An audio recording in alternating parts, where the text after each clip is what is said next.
Purpose of this meeting, aside from the fact that the state says you have to have a second meeting once your amendments are finished to the charter, the revisions are changed, are finished. And, we have to have a second meeting to have to hear the townspeople give their opinion and suggestions as to other changes they might like to see. So we'll open it. Oh, before we even start, let me introduce the members of the board, even though we've done it before. Tom Hollinger is on my left, Mike Galway, Ed Miller, Sally Cotter, I'm Len Cahill, Jane Scully Welch, Tom Turbile, and our Wendy. A wonderful Wendy. Our necessary person.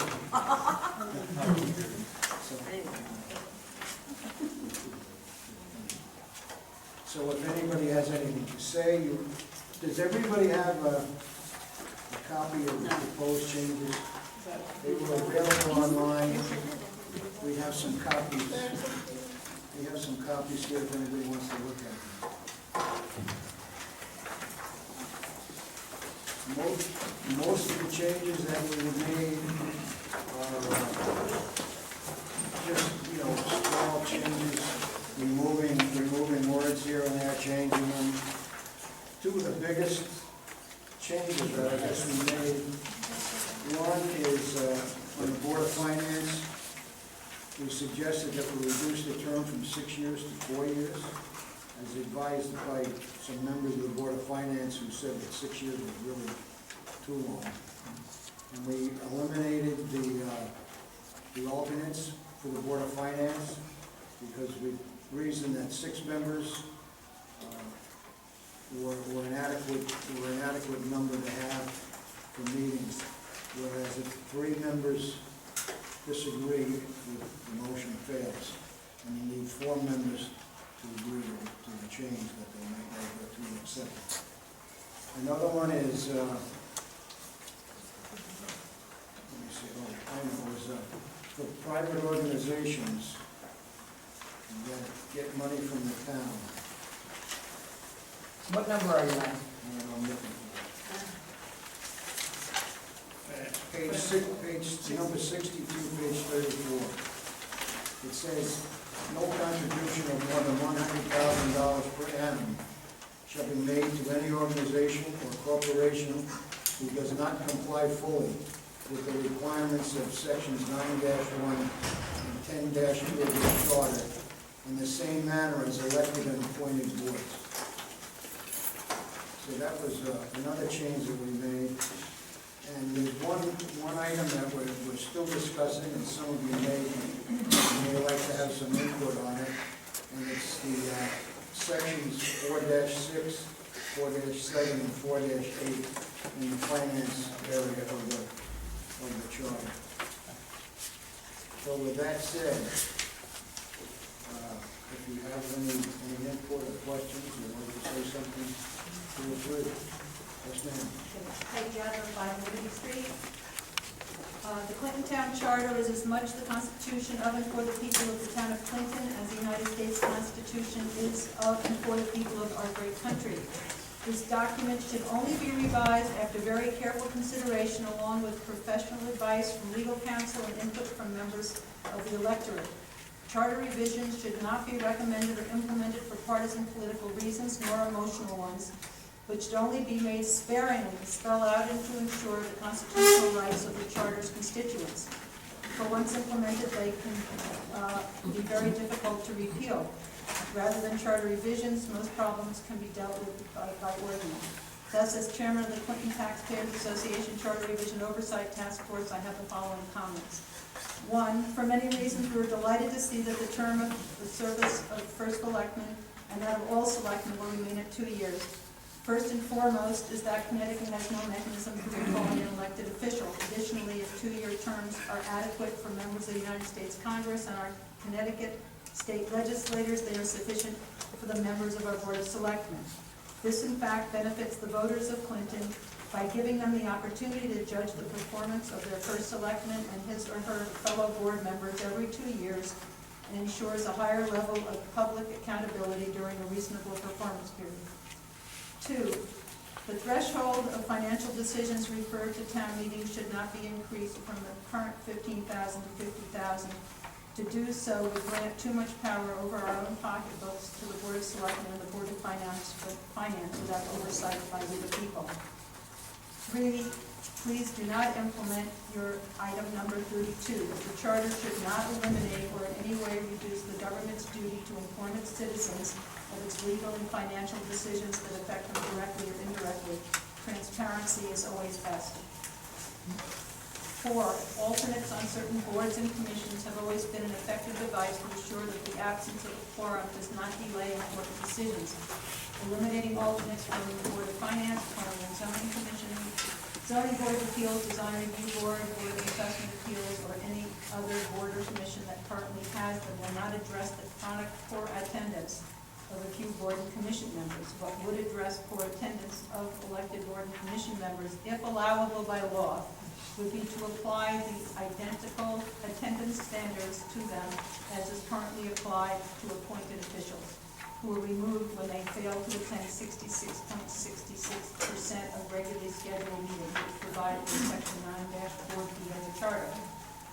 5, the addition of Section 10-6 requiring all outside agencies receiving $100,000 or more per annum from the town of Clinton to apply with Sections 9-1 and 10-2 of the Charter is excellent.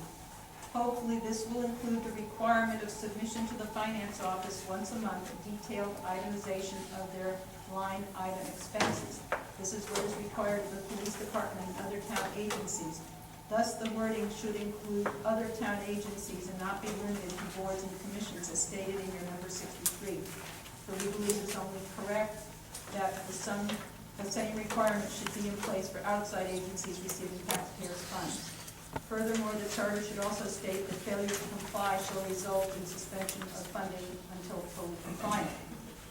6, if the section of the charter regarding the rights of citizens to petition is to be amended, then it should include the right of the citizens to petition shall not be allowed to be abrogated by the Board of Selectmen, and that when properly petitioned and validated by the town clerk under provisions of the charter, the selectmen shall allow a town meeting to be called, and if required by a secondary petition, which also conforms to the charter and is validated by the town clerk, shall adjourn the special meeting to referendum. Number 7, now in regard to my item number 6, do you plan to have any more public hearings? For the Connecticut General Statutes require that all proposed charter revisions must be presented at a hearing. Therefore, if you are there to be any changes in 4.6, 4.7, and or 4.8 of the charter as referenced in your PDF file of your proposed revisions currently posted at the town's website, then there would have to be a third hearing. In conclusion, we recommend that charter revisions should be separated into several logical, valid questions, including a few decisive ones which would stand alone. Thank you.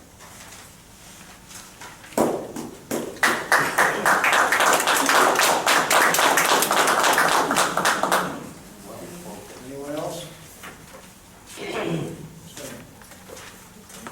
Hello, my name is Kristen Brooks, and I work in town as a grant coordinator for what is currently known as the First Selectmen's Task Force on Substance Abuse. On August 26th, we'll be officially changing the name of the coalition to Partners in Community. And last week at your meeting, I submitted to you a request to have the coalition be known as an official board or commission of the town. I have a copy of it here. I really want to look at it. Not a little wrinkled. Currently, Willie is the chairperson, and we would like it to remain that the chief elected official of the town remain the chairperson of the coalition, and also we would like it to be known that the coalition has to consist of at least 12 members, one representative from each of the 12 sectors of the community, which are outlined on the second page of that proposal. Beyond that, it's just kind of has been up to us to kind of determine the mission and vision and goals of the coalition. The coalition is the recipient, well, the town is the recipient by the coalition of 2 large grants, one state and one federal, that add up to $200,000 a year. for positive youth development and substance abuse prevention programs. We feel that it's an asset to the community and in the best interest of the adults and young people in the town to continue having the coalition stand and also have the chief elected official be at its helm. Thank you. Kristen, you need this back? You I think we want it. Okay. Thank you. They're very There was somebody else over here who wanted to say something. Yes, Story High Prep Road. I want to make a suggested change. Section 5-5 on page 17. Currently, ordinances are enacted by the Board of Selectmen, and then they have a public hearing. And then after the public hearing, Board of Selectmen vote, or they feel they should vote on it, as opposed to public hearing having any power to vote. I wanted to see that changed, and I wanted to see that added to power to enact, or just ordinances. I wanted to see added to page 13, section 4-5.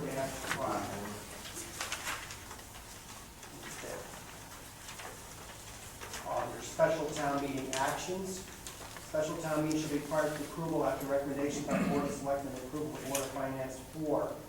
And it would be any proposed ordinances, and in that way, a vote could be called for, a vote could be taken at the town meeting, and the ordinance can be accepted or rejected that way, right there by the people. There are a few towns, we have a town meeting form of government, but unfortunately, it isn't town meeting all the way. It's public hearing only for ordinances. No vote can be taken. Specifically, the cottage conversion ordinance, I don't know if any of you remember that, proposed by the Board of Selectmen. They had a huge hearing up in the auditorium, attended by many, many people.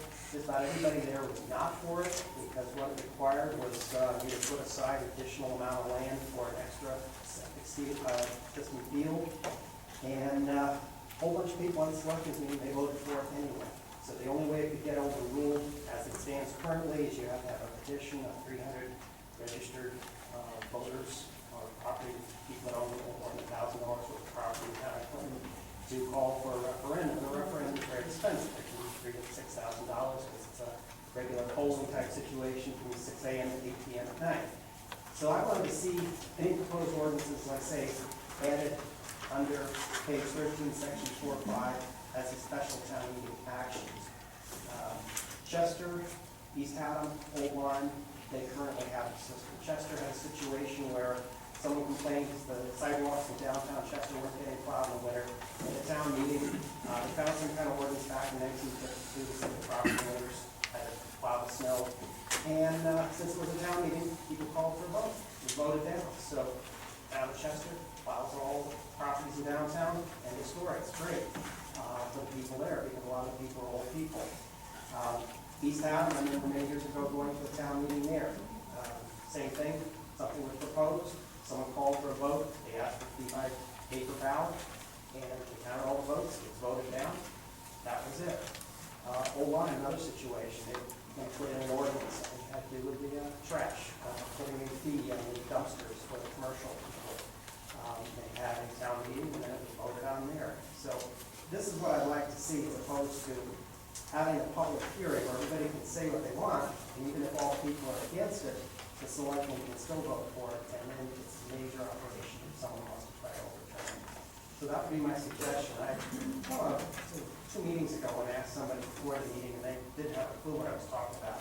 So I did some more research, and when I got elected, I got talking to Tom, and he showed me the charter here, and so we found the sections, so I appreciate your help, Tom. Thank you very much. So, any questions? But as a point of information, the same thing happened in this town many years ago about shoveling your sidewalks. That's why the town does it now. Well, actually, though, they had there was an ordinance that was proposed, and this was when they first got into office. They had a big public hearing in the auditorium, and I asked him later, I said, what's going to happen? And I brought up the thing about Chester. He said, well, actually, they're probably just going to sort of let it die, and that's what happened. But the selectmen have the power to vote it in or not vote it in. It could not be voted on at the public hearing. I'd like to see it that it be a town meeting, one of the items for a town meeting, and the town meeting can vote it in or vote it out, the people there. And so that would be the basic change. And I was I asked at that time, I says, what's going on here? They said, you gotta do something with the charter. So that's why I decided to make it here tonight to see.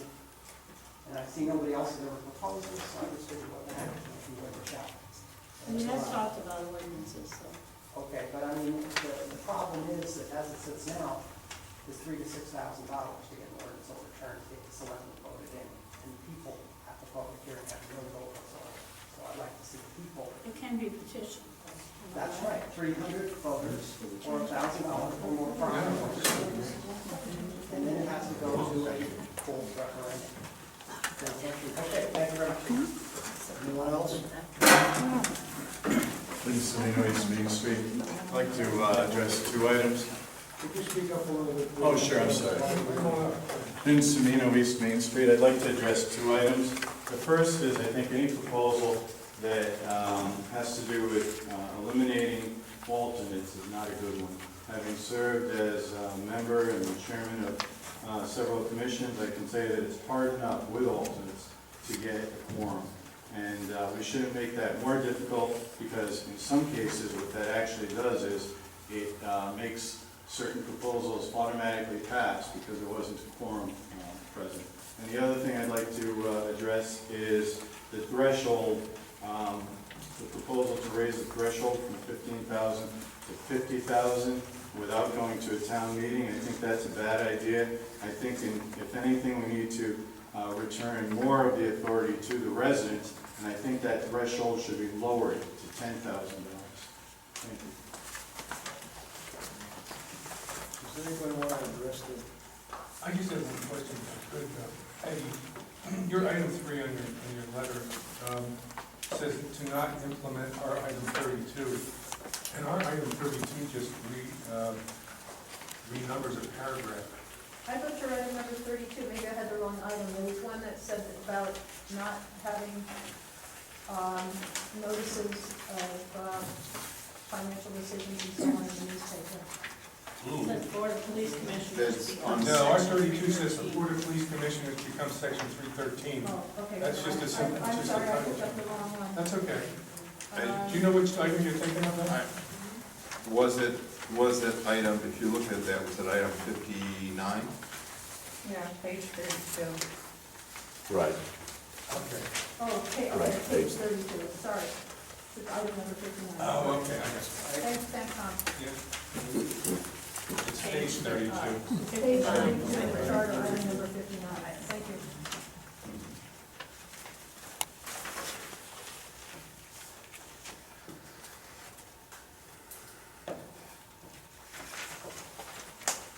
Anything else?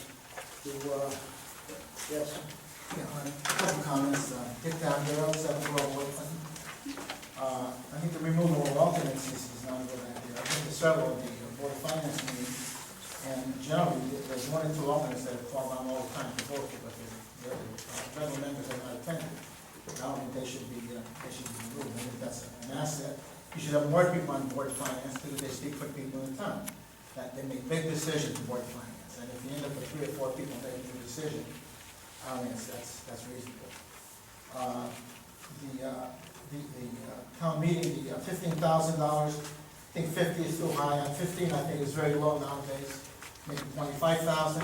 But I've been to several of these town meetings, and generally have 7 or 8 people there. 4 of the selectmen, generally, or 5, and a couple of officials. So they aren't very well attended to begin with. But if it's 25,000, if it's a police car or something, or some relatively small item, which that is a small item nowadays, that's reasonable. 50 is significant. That's a significant change. And maybe there are items at 50,000 that you want people who will attend a town meeting to vote on. And this 34 is, I think the suggestion was made earlier about not just elected and appointed boards, but also town departments, that the requirements placed upon them. Do you have any idea of who this could apply to in town? What organizations? What Which section are item you you talking want? about? This is number 62 here, page Oh, 62. 62, I'm sorry. No contribution more than $100,000. Right. My assumption legally, if you're talking about the library for one. Am I correct? That would impact any outside organization receiving more than $100,000. It's to make sure we're doing due diligence on the use of the town's money. If they're getting that much money, that's more than a lot of boards and commissions work with in their funds. And this is mainly designed to say that we're doing the same for any outside organizations that are getting that much in tax dollars that we would for an internal organization getting that money.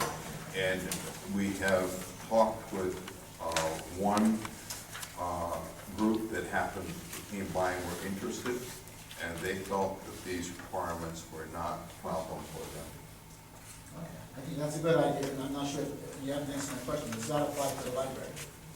That would apply to the library, any Just to make it organization. clear, because this isn't very clear. If someone Well, wants to say, it is any outside organization that Okay. would receive a contribution more than $100,000. I understand. That just clarifies it. And I think that's true. I think anyone receiving over 100,000 should be able to be accountable to the town. and to the board of library.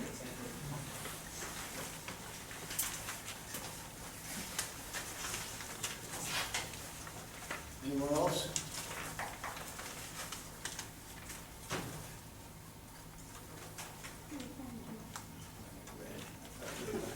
Red, you're here. I'm a spectator. Oh.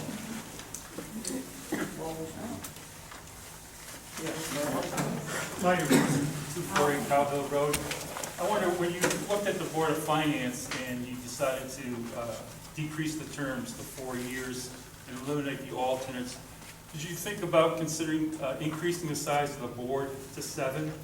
Board of Finance is the only commission, other than I think Board of Assessment Appeals, that has an even number of members. Well, you know, we did consider that, and 7 was getting to a point where it would be too much. 6 is a number it's been for years and years, and you need 4 positive votes to affect something. You have 7 people, you still need 4 positive votes. So that doesn't actually change anything. Alternates, I think the reason that we eliminated alternates is because of the party thing. That one party could have an advantage over another depending on how often one of the alternates showed up. So by eliminating that, you have what the voters gave you to begin with, 6 members on the Board of Finance and 4 positive votes to effect the change.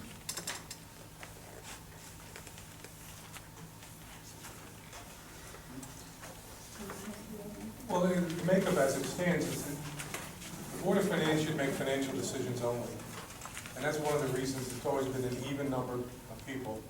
And I think, until, at least in the history that I've been on, it's always been 3 Democrats and 3 Republicans. So that if a decision is made, somebody's got to cross a party line. It's not a political decision, it's a financial one. And it's meant to be for the best interest of the town. A motion should be forced to a pure majority and not just a party majority. By having a vote of 4, you're going to have people of different parties make a decision and cooperate that way. Very rarely do we have a decision based on politics. You can't. It'll end up a 3-3 vote. That's right. As for the Board of Temple Report, just as a point of information, the Board of Education has 7 members and no alternates, just so you know that. And we need 4 for a quorum. It has never been a problem with not having alternates. I think one of the things we also looked at is the other elected boards. Police Commission doesn't have alternates, right? No, but we've never had a problem with people not attending meetings. I don't think we've ever called a meeting I on the know Board of planning and Finance. zoning seem to have a problem with attendance. Design review board had problems with attendance. And there you have applications that have to be acted upon, so they really need the alternates. Because I think Ed had a very good point about that, which is one of the reasons we ended up with where we did. That primarily alternates are needed, just like alternates on a jury, where a board or commission has judicial function. In other words, if you're on planning and zoning, you are listening to a case. And if you don't have a full group of people that have heard the entire case, in other words, if one of your regular members misses a point of the presentation or something like that, and then is voting, they are voting with only half the information, like a jury would vote when they didn't hear somebody's testimony because they were out that day. And the reason the alternate is to make sure that you have a quorum that is allowed to vote, that has heard all the testimony presented to that judicial body, because it's those organizations that sit in a judicial capacity, and they need to have a majority that has heard all the information, so that they can vote with all the information. And so primarily those are the ones. The Board of Finance does not have a judicial capacity. It is making very important decisions on how the money is there, but it's not in a judicial capacity against any one individual or any one business that is trying to ask for something. So our Board of Finance alternate's the only alternate that you're talking about then? The only Board of Commission whose alternate you're talking about? I don't recall. We were pretty clear that anything like this, that where there is something judicial being determined, we wanted to make sure that you had a voting majority of people there available to make that ultimate decision. Right, that's what I'm asking you. Board of Finance, like Board you of said, Finance doesn't do that. is the only board where you're recommending elimination of the alternate. I believe that's, Okay, I just wanted to double check. Okay, because the others are all decision-making, Right. even regardless. they're all judicial, they sit in a Yeah. judicial capacity. Okay. I have a question on that. Just got something to like. If you have 6 members of the board, you have 4 for a quorum, correct? Right, Okay. If 2 people are absent, right. 4 people are making decisions on spending issues for the town. That's not reasonable. If you have 2 alternates or 3 alternates, and for those 2 people, regular members do not attend, and whichever party, Right, I you understand. just said, this isn't political. If you have 3 alternates, and 2 of them sit in, or you have 2 alternates, whatever it is, and the 2 sit in, whatever party they belong to, you now have 6 people making the decisions, most of the time, all the time, probably. To have 4 people, to me, is unreasonable for spending. It doesn't make sense. Try to understand what the Board of Finance does. I It know. approves expenditures to be usually forwarded to a town meeting. We don't make that decision, the town meeting does. But you do make, but you do make the decision. Make recommendations to town meeting. That's a decision. That's what the people, but you're the one that's making that decision to go to the people. I'm just saying, it's an important decision that you're making. You have an important job, the Board of Finance. I mean, you're making it sound like it's not, but it's a very important job. You can either make recommendations to raise something up or lower it or whichever, but that's an important job, and to leave it to 4 people, I don't think is reasonable. That's all, that's my. Well, here's the situation, Glenn kind of said that earlier, is if you put alternates on there, and you seat an alternate from a different party than the member that is there, and that's what happens often because the alternates don't show up a lot of times, and then you are changing the political makeup of that body from what the electorate said. So if you had 2 members out, and they happened to be 2 Republicans that were out, and you put 2 Democrats on, the spending philosophy, I don't know if that's really going to happen on the Board of Finance, but theoretically, this is what could happen. The spending philosophy could change, and the recommendation that they put to the town meeting could be different because that spending philosophy now changed on the board because 2 members happen to be out that happen to be Republicans, and you seated 2 Democrats to take their place. That is a problem. The ideal thing would be if you had alternates, you could only seat the ones from the same party for the person they were replacing.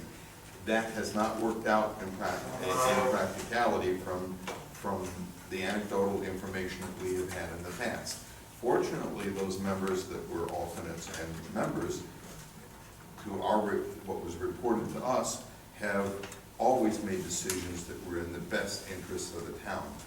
But the fact that you had 6 members versus 4 members making that decision from the chosen group, it doesn't really change what is happening from that perspective, in our opinion. And that's why we made the recommendation that those alternates often were not called, hadn't been involved in deliberations all the way through, and they may have been called because I'm not going to be able to be there that night. Will you please go and attend for me? So they haven't heard all the information that led up to it necessarily, and they're showing up just for the meeting to fill in for somebody. And that again is, you know, it doesn't lend any continuity or any other ability to have someone who doesn't really know the whole story come in, or waste the rest of the members' time while they bring that person that hasn't been there for every meeting up to speed. And that's really why one of the other reasons that we felt that alternates did not really lend anything better there than what you had, than what we had with just the members that were elected to it.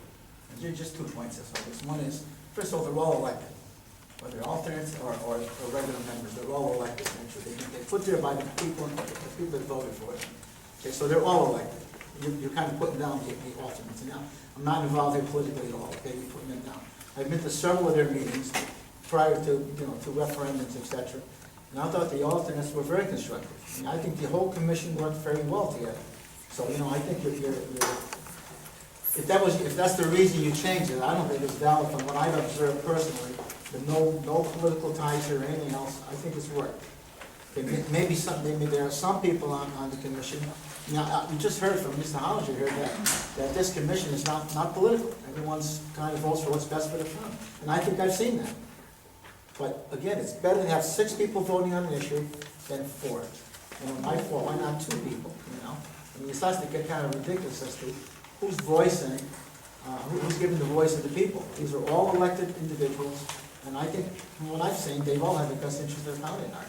So that's my opinion. Are you saying, just to clarify, you're saying if we were to add 2 more people or 4 more people to the Board of Finance, Better, that would make you feel better? absolutely. That would change your quorum number up? All I'm saying is, when it gets down to 4 people, I mean, think about it, 4 people making a decision on how the town should spend its money. I realize it goes to referendum. It goes Point to is- selectmen and a referendum. But I mean, I always hear this, that, all you do is whatever's referred to the Board of Finance, you say. But that's not true. The responsibility of the Board of Finance is to really set the tone. And what goes to referendum is what they've recommended. And whether people accept it or not is something else, but it's what they recommended. So it's important. It's important. Thank you, I understand now. Thank you very much. Just a second. Go ahead. Yeah. I'd like to suggest that the Board of Finance operates similar to the Planning and Zoning Commission, where you maintain the alternates. However, anyone who misses any meeting that's a part of a Board of Finance process be required to listen to the tape of the proceeding, so that would then cause them to be informed about what happened prior.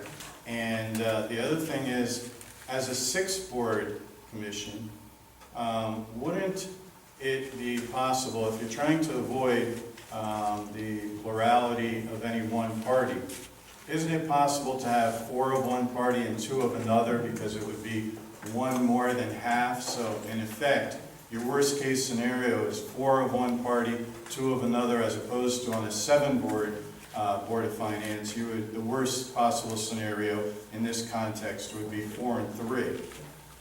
Thank you. If I'm understanding your logic correctly, you're saying you want 6 members so that it's not a partisan issue or a partisan vote. 3 and 3, and they act in the best interests of the town. Is I that? think that's a possibility. The reasoning behind ours was that 6 has worked. It requires 4 positive votes for a decision, and that it works. And there's a reason that it was an even number when they first started. There are many towns and the boards of finance have even numbers on their board. What I thought I heard, and maybe I heard Well, incorrectly. you might have, that's a scenario. Okay, was that you wanted decisions that were not political, that were in the best interest of the town, and therefore you went with 3 and 3? I think Tom said that the decisions that the board makes are not political. Okay, so it has nothing to do with the 6 members? No, not when we discussed it. We asked some members of the Board of Finance, one about the number of years. And 6 years is like serving a sentence. I mean, it's a busy committee or commission, you know, in certain parts of the year. And 6 years, they felt that 6 years was too much. I'm trying to figure out what the logic was for retaining 6 members As opposed to what? as opposed to 7, let's say. Never been so. Never been so. Whether it's never been doesn't seem to me a good logic or justification. Then it would be three Republicans, 3 All right, Democrats. so we're getting back to the issue of 3 Republicans, 3 Well, Democrats. no, Well- somebody said that they're, It could be 4 to 2. Okay, so it's not necessarily to balance and have a non-political. It basically is to retain what is elected by the people, the balance that is elected by the people. Okay. If the people choose to elect 4 and 2, then it would remain 4 and 2 for the terms of those people. Okay. I would tell you that the only time politics even reared its ugly head was when we talked about alternates of one party showing up at all the meetings and taking a seat. Now, the other factor that we talked about is that if you have a board of 7 people and 4, you have a quorum of 4 people, should you sit alternates? I mean, you have a quorum. You don't need a full board. If you have less than a quorum, maybe that's when an alternate should sit. does that happen oftentimes? Anyone else? Yes, ma'am. Yes, John Way, Martin Drive. I understand that you were thinking about changing the selectmen from 2 years to 4 years. Has that No, been that was written down? that was a Suggestion, suggestion. but it wasn't. A That was a suggestion, but suggestion you that was haven't. made, It wasn't approved. and we didn't approve it. Okay, good. Just looking at this, trying to figure out where it was. Yeah, Ron Thomas, Jefferson Circle. Yeah, I just want to voice that my opinion is that we should keep these alternates in place as it is. I understand your point of view that, yeah, sometimes you feel that it could slow things down at times, or maybe they're not needed because you have a quorum. But I think the public scrutiny lately in this town, we want to see more representation for the people here. Because I've only lived here a couple of years, and to me, it seems like decisions are being made that are not being made public as it is.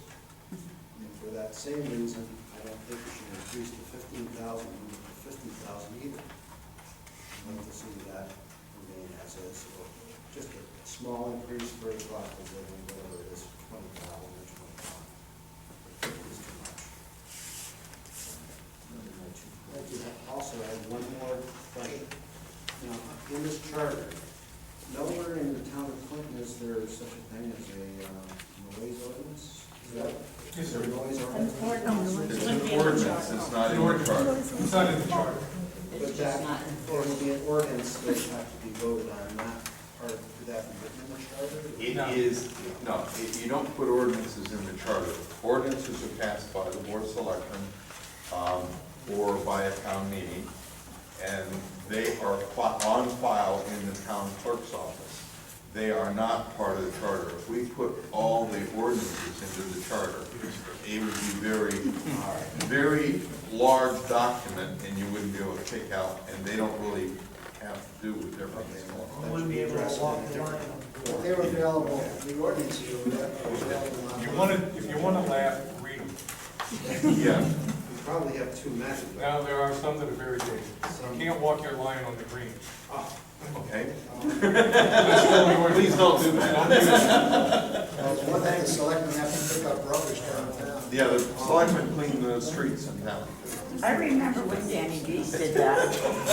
He did, he came down Martin Drive and Knott Road and Well, it's helped still on clean the it up. books. Yes, sir. Yeah, hi, Steve Bristol, 98 Long Hill Road.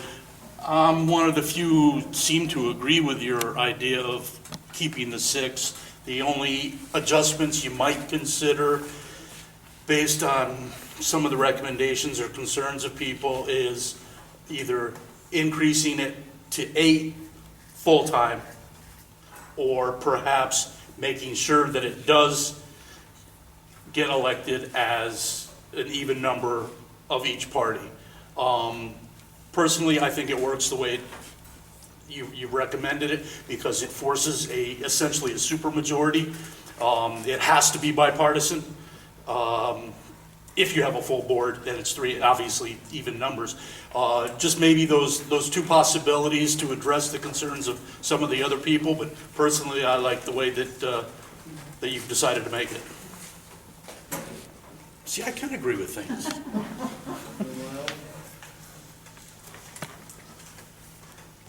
Well, the next step is for us to put all these changes into the charter and send it to the Board of Selectmen. The Board of Selectmen read it, talk about it, discuss it, and then they have to have a town meeting, a public hearing on it. And they have to take those suggestions from you folks, plus, at that time, we'll be sitting out there. But if we have suggestions or changes we'd like to make, we can suggest it to the selectmen.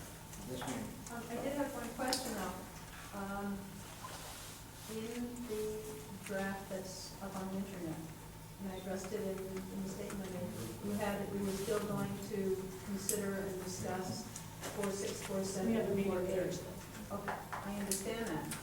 But the statute, because the charter is under all kinds of statutory regulations in terms of charter revision, that any proposed revision that has not been presented for the public to address and read at this hearing has to be addressed at a subsequent hearing. I'm not talking about the selectmen's hearing. We understand. Okay, If we so. make any changes to the draft, then we can do the. That's right, you have to have a third hearing. Correct. Okay, that's what I just want to make sure. Okay. Or the selectmen can make that change. No. The selectmen, after the public hearing, are allowed to either eliminate or change.